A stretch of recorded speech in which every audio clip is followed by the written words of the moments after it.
Have you ever wondered why 3commas has Bollinger Bands on Smart Trade? It's the default indicator that shows up on every single chart that you pull up, but have you ever wondered why they prefer this one? If you're still getting the hang of trading, Bollinger Bands is going to be one of the easier indicators for you to master. This is Bitcoin against US Tether on Binance. So we can see here that we have red and green candles and all that fun stuff. And then we have on this outside this bluish green color, which is the same thing. I actually want to remove the price just because it helps you to see the Bollinger Bands better and to understand what's happening. This middle line represents a moving average, and this is actually a 20-period moving average. So if we're on a daily chart, that means it's a 20-day simple moving average. The outside lines are based on calculations that you could easily learn more about on Investopedia. This is the first tip I have for you on using the Bollinger Bands. Use this middle 20-period moving average to gauge the trend, direction, or the momentum of the chart. Let's take a different look at this chart using the Bollinger Bands. And we're going to jump back to the very beginning of this chart, and with Smart Trade now, actually, with Smart Trade and Smart Cover. Let's continue this chart. Now we see the price, it's moving up and it's staying just above this 20-period line. And notice how strong of an incline that this 20-period SMA is staying at. It's actually pretty amazing. If I could take my percentage, it's rising up 34% over 22 days. That's fantastic, and it hasn't changed at all. This is a huge tip-off that there is a very strong trend in the works. Where do you exit the trend? I would say when you see it nearing or when it crosses that middle line. The Bollinger Bands are probably best known for the Bollinger Squeeze. This is the second method, and I'm putting this one second because, to be honest, there's not a real clear way on how to take advantage of the Bollinger Squeeze other than it's going to do something. What a Bollinger Squeeze looks like is this. Now let's back it up like this. So we see the bands, the upper band and the lower band, they expand and now they're contracting. That means the price is consolidating or it's moving sideways and it's contracting, it's contracting, it's contracting even more.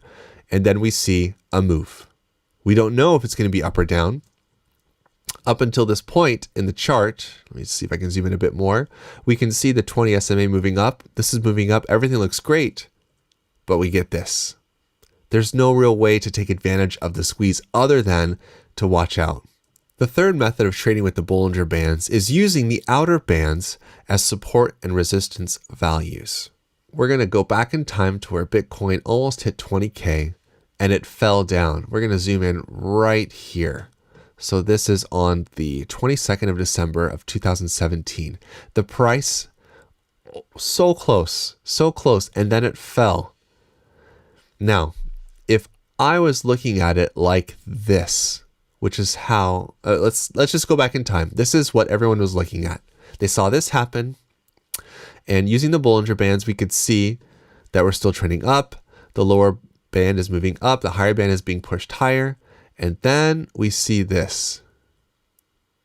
Now, as a trader, I'm assuming that we're going to see the price touch this 20-period SMA. It's going to hit it. It's going to rotate around it somewhere. So the price gets close to the top, and we're also at a psychological number, and then the price crosses it. If I were using 3commas Smart Cover, I would short at this point, and then short to the 20-period SMA line, which would be a 23% gain.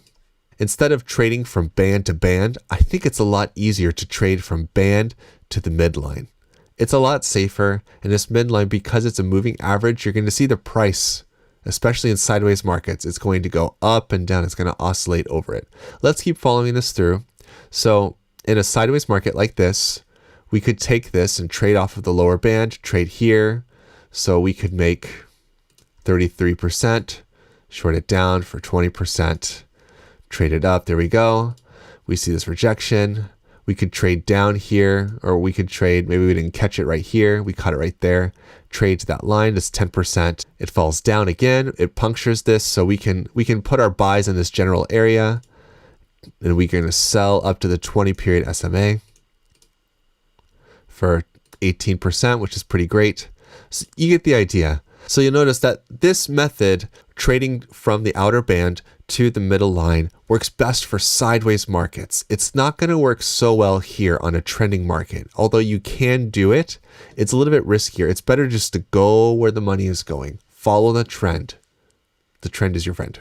The last method that I use Bollinger Bands for trading is to wait until the price pokes out of the cloud. It's not really a cloud like the Ichimoku indicator has a cloud, but you could look at it. I mean, it kind of looks like a cloud, a weird smoke dust trail cloud. So when the price pokes out of the cloud, you can trade considering that this is very much oversold as far as this indicator is concerned. So you could trade up out of it and just scalp a little bit. So every time it pokes out, you could scalp a little bit. So a few last words for those of you that are new to using the Bollinger Band indicator. Make sure that you practice with small amounts first. That's the obvious one to me, but for those of you, it might not be so obvious. Whenever you're using a new indicator and you're using a new trading strategy, make sure that you're using small amounts first to test out your strategies. And that leads me to my second suggestion.